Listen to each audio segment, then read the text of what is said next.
For most of his life, Mel Brooks met pain the same way he met everything else, with laughter. Humor carried him through loss, heartbreak, war, and the slow erosion of time. But at 99, something finally slipped past that armor. When Brooks recently spoke about the deaths tied to the Reiner family, there were no jokes, no theatrics. His words came softly, stripped of comedy, and they landed hard. What he shared wasn't dramatic, but it was devastating, and once you understand the history behind it, the silence he kept for so long suddenly makes sense. Mel Brooks' humor was forged in hardship. He wasn't born into comfort or privilege, but on a kitchen table in a Brooklyn tenement, a fitting beginning for a life built on improvisation and survival. Tragedy arrived early. When Mel was just 2 years old, his father died of kidney tuberculosis, plunging the family into deep poverty. That loss carved something permanent into him, a quiet fury that never quite left.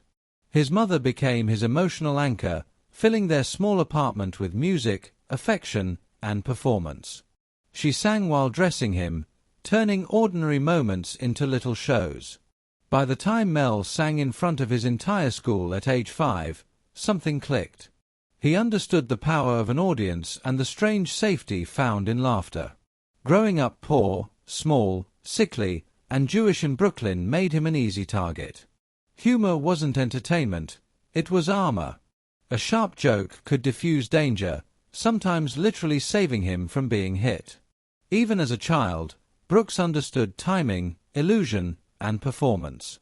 That instinct followed him into adolescence, where risky physical comedy nearly killed him more than once, and later into adulthood, where breaking character and shattering the fourth wall became his signature. Beneath the silliness was a razor-sharp mind shaped by chaos, fear, and survival. World War II hardened him further.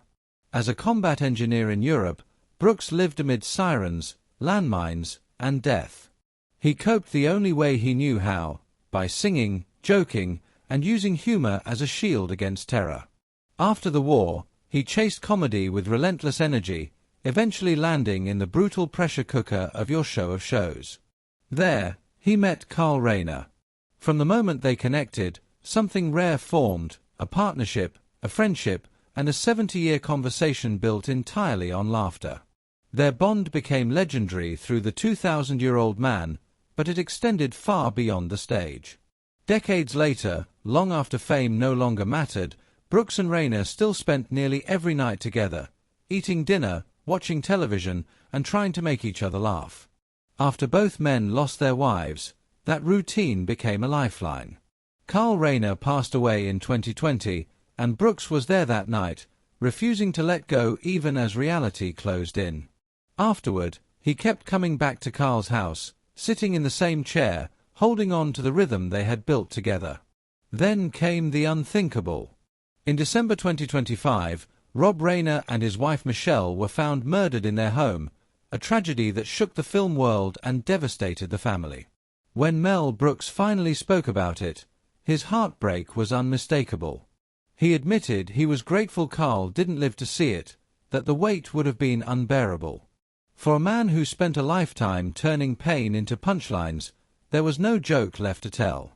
What remains is a story layered with laughter, brilliance, friendship, and grief.